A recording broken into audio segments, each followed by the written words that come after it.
like me, and you had a little brother, and that little brother in Sonic 2 or 3 was like, I want to play, you know, the game too, and you're like, nah, little bro, I'm playing right now, right? You remember those days, right?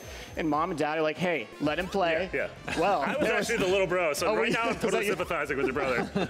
So the great thing about Sonic 2 and 3 is that you could say, all right, little bro, take the second Genesis controller and play as Tails, and you can play together. And even though the camera really only follows the first player, right, the second player can come in as Tails, help you get items. The cool thing about Tails is Tails can die as much as they want, and it doesn't penalize you. So there's, you know, there's that joke in the Sonic community that Tails can never die. I like to think that's canonical. Like he's like he's immortal. Yeah, Methuselah. I'm here to tell you today that everything is canon and has been forever. I legitimately thought you were going to say everything can die and everyone eventually dies. So I'm like, oh no, Sonic got dark. That would get remarkably dark. I wouldn't take it that far.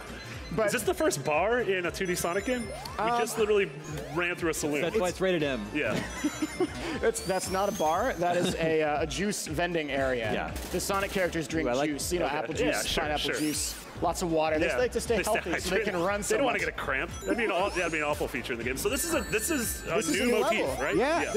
The cool thing about this level is this is kind of inspired by a level that was cut and never made it into one of the older Sonic games. And one of the developers, Christian, had been trying for so long to find a way to get this back in, had tried to put it in one of the past mobile remasters, didn't work, and he's like, all right, we're making a new game, we're gonna make this thing happen. And so they built this level.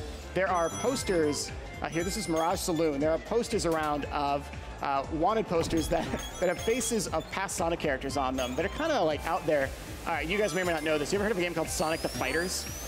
Was that heard the name. Was that for one of the stranger Sonic Sega consoles? It was like 32X? It was a weird one. It was in the arcades even. And so then they ported it was on like a GameCube collection later, and it was a fighting thing, believe it or not. And there's a couple characters from that game that even show up. I love that. And so there's a lot of cool things in here, little nods that we put in for the fans. But the cool thing about this kind of a game is that you don't have to be a hardcore Sonic fan to like this. You pick up the controller, you're like, oh, that's how I move. Okay, cool. I roll, I jump. That's it, right?